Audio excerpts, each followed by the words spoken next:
በራስ መተማመንሽን የእውነት ማሳደግ ትፈልጊያለሽ? እንደዛ ከሆነ ይህንን ቪዲዮ ከመጨረሻው ማየትሽን እርግጠኛ ሆኚ። ታዲያ መጀመሪያ መጀመርልሽ ብዙ ጊዜ ከምትሳሳቹ ስህተት ነው። የሆነች ሴት አለች ሪስክ ለመውሰድ ማትፈራ፣ ቢዝነሷን በራሷ የምታንቀሳቅስ፣ በሄደችበት ቦታ ሁሉ ሀሳቦቿን በግልጽና በሙሉ ራስ መተማመን መግለጽ የምትችል፣ የተሰጧትን መድረኮች በቆንጆ ሁኔታ የምትመራ ተጽዕኖ ፈጣሪ ሆነች። ታዲያ ይቺን ሴት ስታይ ውይ ታድላ እንደሷ መሆን ቢቻል ታያለሽ። ያ አቅሟ ያ ችሎታዋ በተፈጥሮ የተሰጣት ጊፍት ነው የሚመስልሽ እንጂ ሰርታና ጥራ ያመጣችው ነገር እንደሆነ በፍጹም አታስቢው። ታዲያ ግን እነዚህ ስታያቸው የምታደንቂያቸው ወይ እንደነሱ በሆንክ ብለሽ የምትመኛቸው ሰዎች ሁሉም በተፈጥሮ ያገኙት አይደለም። አብዛኞቹ በስራና በጥረት ያገኙት ነው። አንቺም በስራና በጥረት ይህን በራስ መተማመን ማምጣትና ያችን የምትመኛትን ሴት መሆን ትችያለሽ። በዚያ ተጠራጠሪ። ታዲያ የምትችው ግን አሁን የምሰጥሽን ቆንጆ መፍትሄዎች በትክክል ከተገበርሻቸው ነው። ወደ መፍትሄዎቹ እንሄዳለን። መጀመሪያ እንድትዘጋጅልኝ የምፈልገው የምሰጥሽ መፍትሄዎች በሳይንስ የተረጋገጡ በደንብ በጥናት የተገኙ መፍትሄዎች ስለሆኑ እያንዳንዱን ነገር ለምን እንደሆነና እንዴት እንደሚሰራ ስለምነግርሽ ትኩረትሽን ሙሉ ለሙሉ ወደ እኔ እንድታደርጊው እፈልጋለሁ። ቪዲዮን ደግሞ ከመጀመርሽ በፊት ሰብስክራይብ ማድረግሽን እርግጠኛ ሆኜ እስከ መጨረሻው አይተሹ ከጠቀመሽ ደግሞ ለምትወጃትና በራስ መተማመኗን ማሳደግ ለምትፈልግ ሴት ሁሉ ሼር አድርጊላት፣ ለሁሉም እንዲዳረስ ፈልጋለሁ። ወደ መፍትሄዎቻችን ንግባ። የመጀመሪያው የሰውነት ቋንቋ ኃይልና ኒውሮፕላስቲሲቲ ወይም ደግሞ ፐርፖዝ ኤንድ ኒውሮፕላስቲሲቲ ይባላል። በታዋቂው የሃርቫርድ ዩኒቨርሲቲ የተደረገ ጥናት እንደሚያሳየን ከሆነ አካላዊ አቋማችን በአንጎላችን ውስጥ ያሉ ሆርሞኖችን በአጭር ደቂቃ የመቀየር አቅም አለው። ለዚህም ደግሞ ምሳሌ እንዲሆነ እንግዲህ ሰውነታችሁ ሁል ጊዜ ፍርሃት ሲሰማችሁ ወይም ደግሞ በራስ መተማመናችሁ ዝቅ ሲል ምን አይነት አቋም ይኖራችኋል? ትንሽ የመኮማተር፣ ሰውነታችን ይኮማተራል፣ ትከሻችን ዝቅ ይላል፣ አንገታችን እናቀረቅራለን። ይሄ ደግሞ ሲሆን ለአንጎላችን ይቺ ልጅ ፈርታለች፣ አደጋ ውስጥ ናት የሚል መልእክት ይደርሰውና ኮርቲሶል የተባለውን የጭንቀት ሆርሞን እንዲያመነጭ ያደርገዋል። ታዲያ ለዚህ መፍትሄ እንዲሆን ሳይንቲስቶች አንድ ሀሳብ አመነጩ። ምስሉ ላይ እንደምታዩ ለ2 ደቂቃ ወይም ደግሞ ለ120 ሰከንድ ትከሻሽን ቀና አድርገሽ እጅሽን ወገብሽ ላይ አድርገሽ ሱፐር ውመን ወይም ደግሞ ወንደር ውመን ፖዝ የሚለውን አቋቋም ብትቆሚ አንጎልሽ ውስጥ የሚመነጨው የፍርሃት ሆርሞን በ25% ይቀንሳል። አስቢው፣ ፍርሃትሽ እንዲጨምር የሚያደርገውን ሆርሞን በ25% መቀነስ ትቻለሽ፣ ይችን ብቻ በማድረግ። ከዛም በተጨማሪ ደግሞ ድፍረትሽንና በራስ መተማመንሽን የሚጨምረው ቴስቴስትሮን የተባለ ሆርሞን በ20% እንድትጨምር ያግዝሻል። ይሄ ይችን ብቻ በማድረግ የምታገኙ ትልቅ መፍትሄ ነው። ታዲያ ኢንተርቪው ሲኖርሽ፣ መድረክ መምራት ስትፈልጊ፣ የስራ ዲሎች ላይ፣ ማንኛውም የሚያስፈራሽና በራስ መተማመንሽን የሚቀንስብሽ ቦታ ላይ ስትገኝ ይችን ብቻ በማድረግ ብዙ ለውጦችን ማግኘት ትቻለሽ። ስለዚህ ትከሻሽን ቀና፣ ወገብሽን ያዝ አድርገሽ ለ2 ደቂቃ ብቻ በመቆየት ይህን መፍትሄ ታገኛለሽ። ወደ ሁለተኛው እንሄዳለን።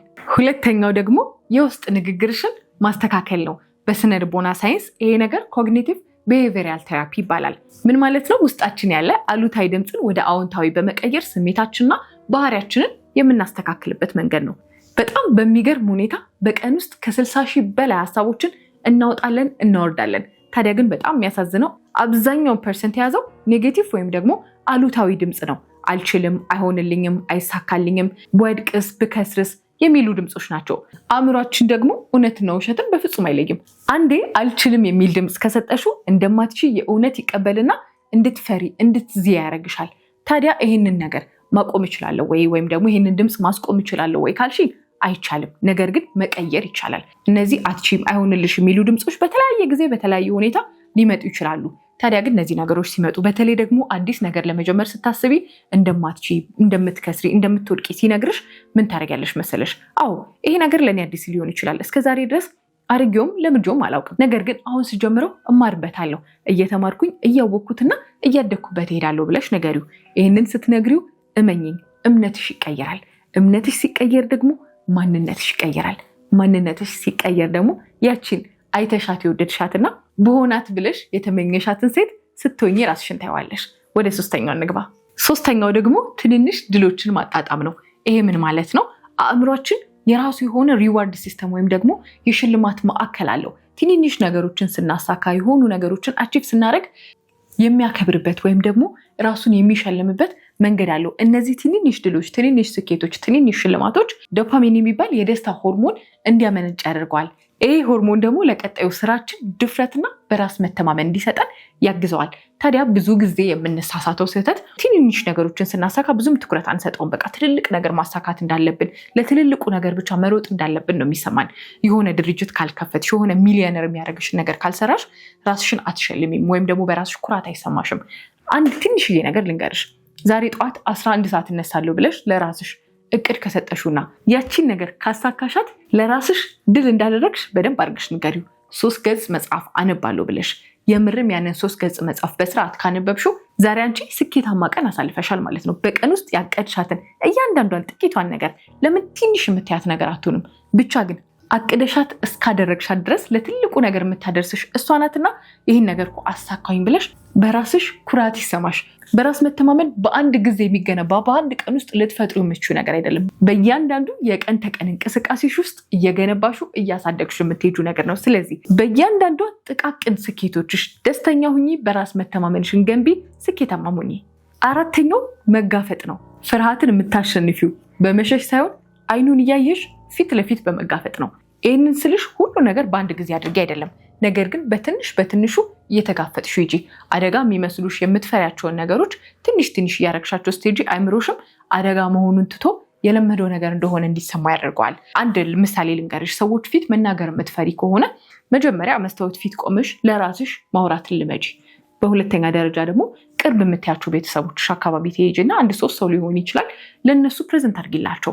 ከዛ ደግሞ እያደግሽ ስትሄጂ ስራ ቦታሽ ወይም ትምህርት ቤትሽ ሊሆን ይችላል፣ ጥያቄ በመጠየቅ ጀምሪ። እንዲህ እያልሽ እያሳደግሽ ስትሄጂ አእምሮሽ ይሄ ነገር አደጋ ነው እንዴ፣ ይሄ ነገር የሚያስፈራ ነው እንዴ የሚለውን ትቶ የለመድነውና የምናደርገው ነገር ነው ብሎ እንዲቀጥል ይሆናል።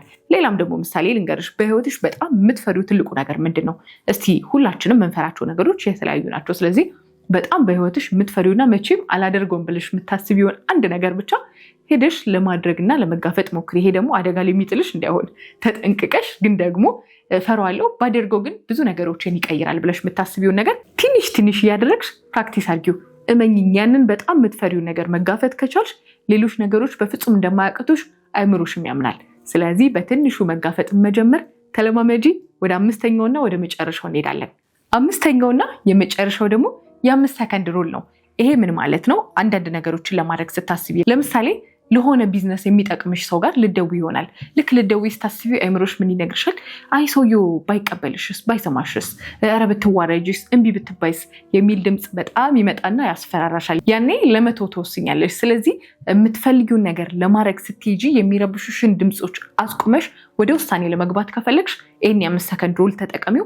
ምን ማለት ነው? ልክ ልትደውይ ስትይ መቁጠር ጀምሪ። ከ5 ጀምረሽ 5፣ 4፣ 3፣ 2፣ 1 ልክ 1 ላይ ስትደርሺ ደውይ።